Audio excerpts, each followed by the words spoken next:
बार बार किसी के द्वारा अपमानित होना, नीचा दिखाया जाना और भरी सभा में आपके आत्मसम्मान की बलि चढ़ाया जाना आपकी आत्मा पर एक ऐसा भयंकर जख्म छोड़ देता है जो इंसान को भीतर तक तोड़ कर रख देता है।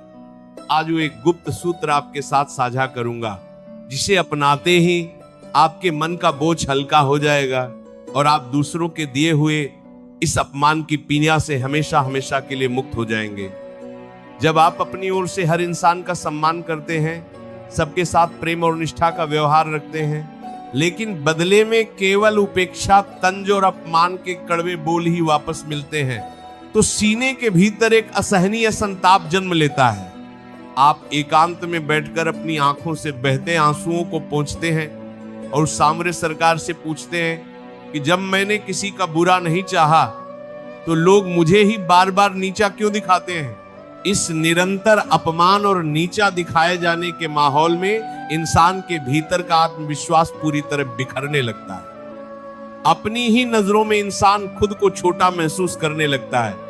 भोजन का स्वाद समाप्त हो जाता है और मस्तिष्क में 24 घंटे केवल वही अपमानजनक शब्द, वही हंसते हुए चेहरे और वही बेबसी की घड़ी किसी भयानक सपने की तरह घूमती रहती है। ऐसा लगता है मानो आपके सीने पर किसी ने दहकते हुए अंगारे रख दिए हों, जो पल पल आपकी आत्मा को जला रहे हैं। आप जितना उस अपमान को भूलने का प्रयास करते हैं, वह दर्द उतना ही गहरा होता चला जाता है। जब कोई अपना या पराया आपके सीधेपन और मजबूरी का फायदा उठाकर आपको बार बार लाचार महसूस कराए, तो मन प्रतिशोध और क्रोध की अग्नि में उबलने लगता है। परंतु मेरे प्यारे, इस मानसिक संताप और अपमान की अग्नि में खुद को जलाना बंद कीजिए और संतों के इस अमर, कड़वे किंतु परम कल्याणकारी सत्य को अपनी चेतना में उतर जाने दीजिए।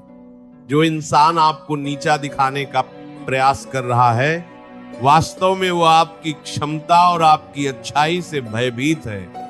किसी को नीचा दिखाना उस व्यक्ति की घटिया मानसिकता, उसके भीतर छुपे अहंकार और उसकी अपनी कुंठा का प्रमाण होता है, आपका नहीं। जब कोई व्यक्ति किसी सुंदर फूल पर कीचड़ उछालता है तो फूल अपवित्र नहीं होता, बल्कि उछालने वाले के हाथ गंदे हो जाते हैं। जब आप किसी के दिए अपमान को अपने दिल से लगा लेते हैं, तो आप जाने अनजाने उस नीचा दिखाने वाले इंसान को अपने जीवन की शांति छीनने का अधिकार दे देते हैं। जब भी कोई आपको नीचा दिखाने का प्रयास करे, तो सबसे पहले उस अपमान का उत्तर तुरंत विवाद या गाली गलौज से देना बंद कर दीजिए। जब आप किसी की कड़वी बात का उत्तर उसी की भाषा में देते हैं, तो आप स्वयं को उसी के स्तर पर गिरा लेते हैं। नीचा दिखाने वाले इंसान का सबसे बड़ा भोजन आपकी प्रतिक्रिया होती है। जब वो देखता है कि उसके तंज से आप दुखी हो गए, रोने लगे या क्रोधित हो गए, तो उसका अहंकार तृप्त हो जाता है। लेकिन जिस क्षण आप उसके कड़वे वचनों पर केवल एक शांत और असीम मुस्कान तैरने देते हैं और पूर्ण मौन धारण कर लेते हैं, उसी क्षण उसका वह विषैला बाण पलटकर उसी के सीने में बिंध जाता है। आपकी खामोशी उस नीचा दिखाने वाले इंसान के लिए सबसे बड़ा तमाचा बन जाती है। भगवान द्वारकाधीश ने कुरुक्षेत्र के युद्ध क्षेत्र में अर्जुन को यही परम उपदेश दिया था कि जो मनुष्य मान और अपमान में, मित्र और शत्रु के व्यवहार में तथा सुख और दुख में अपने मन को संभाव में स्थिर रखता है, वही वास्तव में सबसे बड़ा ज्ञानी और परम शांति का अधिकारी होता है।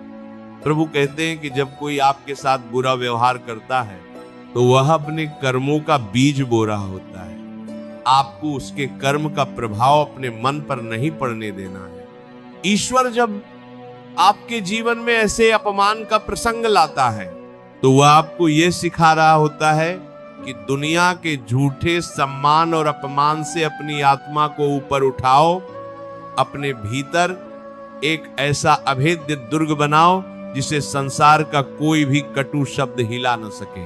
इसी अलौकिक और अमर सत्य को गहराई से समझने के लिए हमें श्रीमद् भागवत पुराण के उस पावन प्रसंग की ओर चलना होगा जहां राजा परीक्षित के राजसूय यज्ञ की भरी सभा में शिशुपाल ने साक्षात भगवान श्री कृष्ण का भयंकर अपमान किया था। भरी सभा में भाज्य बड़े बड़े ऋषि मुनि, राजा महाराजा और पांडव उपस्थित थे। शिशुपाल खड़ा होकर प्रभु श्री कृष्ण को एक के बाद एक भयंकर गालियां दे रहा था, उन्हें नीचा दिखा रहा था और उनके चरित्र पर कड़वे आक्षेप लगा रहा था। सभा में बैठे पांडव क्रोध से कांप रहे थे और अपनी तलवारें खींचने को तैयार थे, लेकिन साक्षात जगदीश्वर द्वारकाधीश ने क्या किया? प्रभु श्री कृष्ण के चेहरे पर वही मंद मंद मनमोहक मुस्कान बनी रही। वे अत्यंत शांत भाव से शिशुपाल के हर कटु शब्द को सुनते रहे और रत्ती भर भी क्रोधित या विचलित नहीं हुए। प्रभु ने अपनी मौसी को दिए वचन के अनुसार शिशुपाल की 100 गलतियों को शांत रहकर क्षमा किया। जब शिशुपाल के पाप का घड़ा पूरी तरह भर गया और उसने 100वीं सीमा लांघ दी, तब प्रभु ने शांत भाव से अपने सुदर्शन चक्र का आह्वान किया और एक ही पल में शिशुपाल का मस्तक धड़ से अलग कर दिया। ये अमर कथा हमें सिखाती है कि जब कोई आपको नीचा दिखाए तो तुरंत आपा मत खोइए, शांत रहिए, धैर्य रखिए और अपने समय का इंतजार कीजिए, क्योंकि विधाता का न्याय आपके प्रतिशोध से कहीं ज्यादा सटीक और भयंकर होता है। दैनिक जीवन में भी आपने देखा होगा कि जब कोई इंसान विशाल पर्वत की ओर देखकर थूकता है तो वो थूक पर्वत तक नहीं पहुंचता, बल्कि हवा में बहकर वापस उसी इंसान के चेहरे पर आ गिरता है। ठीक उसी प्रकार जब आप अपने चरित्र, अपने कर्म और अपनी साधना में पर्वत की तरह अड़िग खड़े रहते हैं तो नीचा दिखाने वाले के सारे कड़वे शब्द उसी के पास वापस लौट जाते हैं।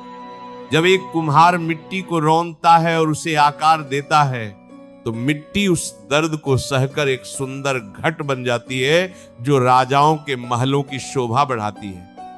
उसी प्रकार जब दुनिया आपको नीचा दिखाने की कोशिश करे तो उस अपमान को अपनी ऊर्जा बना लीजिए और अपने जीवन को इतना महान बना लीजिए कि नीचा दिखाने वाले को अपनी नजरें उठाने के लिए भी 100 बार सोचना पड़े। इसीलिए मेरे प्यारे, उस गुप्त सूत्र को अपने रोम रोम में समाहित कर लीजिए। वह परम सूत्र यह है कि उस हर इंसान को अपने मन के भीतर से पूरी तरह से क्षमा कर दीजिए जिसने आपको नीचा दिखाया है या आपके आत्मसम्मान को ठेस पहुंचाई है।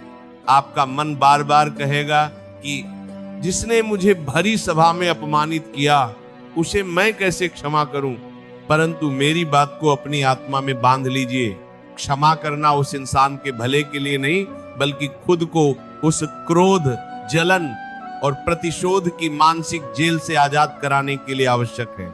जब तक आप मन में घृणा की ज्वाला जलाकर रखेंगे तब तक आप उसी इंसान के मानसिक गुलाम बने रहेंगे। जिस क्षण आप कहते हैं कि हे नाथ, मैंने इस इंसान के व्यवहार को आपके न्याय पर छोड़ा और अपने मन से पूर्ण क्षमा दी, उसी क्षण आपके सीने से 100 मन का भारी पत्थर हट जाता है और आप मानसिक रूप से पूरी तरह स्वतंत्र हो जाते हैं। इसके पश्चात अपनी बिखरी हुई चेतना और मानसिक ऊर्जा को समेटिए। अपने ज्ञान, अपने कर्म, अपने स्वास्थ्य, अपने करियर और अपने आचरण को निखारने में अपनी पूरी शक्ति झोंक दीजिए। मौन रहकर केवल अपना धर्म और पुरुषार्थ कीजिए। जब आप शांत होकर अपने सत्कर्म के मार्ग पर आगे बढ़ते हैं और अपनी मेहनत से ऐसा मुकाम हासिल करते हैं जो नीचा दिखाने वालों की सोच से भी परे हो, तो आपको अपमानित करने वाले प्राणी अपनी ही नजर में गिर जाते हैं और पश्चाताप की भयंकर आग में जीवन भर जलते हैं। परंतु तब तक आप इतने उच्च आध्यात्मिक और सांसारिक शिखर पर पहुंच चुके होंगे कि उनकी उपस्थिति या अनुपस्थिति से आपको कोई सरोकार नहीं रहेगा। जीवन का सबसे शाश्वत और कड़वा नियम यही है कि कर्म का चक्र कभी खाली नहीं जाता। इस ब्रह्मांड में जो जैसा बीज बोता है उसे वैसा ही फल काटना पड़ता है। जिसने आज आपके सीधेपन का अनुचित लाभ उठाकर आपको नीचा दिखाया है, कल समय का चक्र उससे ब्याज सहित उन अपमान के आंसुओं का हिसाब लेगा। आपको किसी से बदला लेने की तनिक भी आवश्यकता नहीं है। विधाता का निष्पक्ष न्याय स्वयं सब संभाल लेता है। आपका केवल एक ही परम धर्म है, अपने मन को साफ रखना और अपने गोविंद पर निष्काम विश्वास बनाए रखना। जब भी दिल में बेबसी और अपमान की यादों का उफान उठे, एकांत में बैठकर अपनी आंखें मूंद लीजिए और अपने हृदय कमल में विराजित सामने सरकार की मंद मंद मुस्कान का ध्यान कीजिए। अपने सारे घाव, अपने सारे आंसू और अपनी सारी पीड़ा उनके श्री चरणों में न्योछावर कर दीजिए। आप स्वयं अनुभव करेंगे कि धीरे धीरे आपकी छाती का वह भारीपन और दर्द समाप्त होने लगा है। एक अलौकिक शांति, एक नया समर्थ और एक दिव्य प्रकाश आपके भीतर बहने लगेगा। आपके होठों पर एक शांत और असीम मुस्कान तैरने लगेगी और आपको बोध होगा कि किसी तुच्छ सांसारिक इंसान के कड़वे बोल आपकी आत्मा की महानता को स्पर्श भी नहीं कर सकते। आप पहले से कहीं ज्यादा शक्तिशाली, शांत, स्वतंत्र और आनंदित हो गए हैं। समय की धारा अत्यंत तीव्र गति से बहती है। आज जो अपमान का अंधकार आपको निगलने को आतुर है, कल इसी अंधकार को चीरकर एक अत्यंत देदीप्यमान और स्वर्णिम प्रभात का जन्म होगा। अपनी आत्मा पर विश्वास रखिए, उस सर्वशक्तिमान के न्याय पर भरोसा रखिए और अपने सत्य मार्ग पर निडर होकर बढ़ते चले जाइए। यदि आज के इस पावन सत्संग ने आपके दुखी और अपमानित हृदय को जरा सा भी साहस दिया है, आपके बहते आंसुओं को पोंछकर आपको एक नया आध्यात्मिक बल प्रदान किया है, तो इस वीडियो को तुरंत लाइक कर दीजिए। इस दिव्य संदेश को अपने उन सभी स्नेहीजनों, मित्रों और परिवार के सदस्यों के साथ अवश्य शेयर करें जो आज किसी न किसी मोड़ पर अपनों या परायों के नीचा दिखाए जाने की पीड़ा से टूट रहे हैं, ताकि उनकी भटकती चेतना को भी परम शांति और सही दिशा मिल सके। ऐसे ही और भी गहन, भावुक और जीवन का कायाकल्प कर देने वाले आध्यात्मिक विचारों को निरंतर सुनने के लिए इस चैनल को अभी सब्सक्राइब कर लीजिए और पास में बनी घंटी यानी बेल आइकन को दबाना बिल्कुल मत भूलिए, ताकि ज्ञान की कोई भी धारा आपसे ओझल न हो पाए। अपने मन के उद्गारों को व्यक्त करने के लिए और अपने भीतर उस परमात्मा की उपस्थिति दर्ज कराने के लिए कमेंट बॉक्स में पूरी श्रद्धा और प्रेम के साथ राधे राधे अवश्य लिखें। राधे राधे। जय श्री कृष्ण।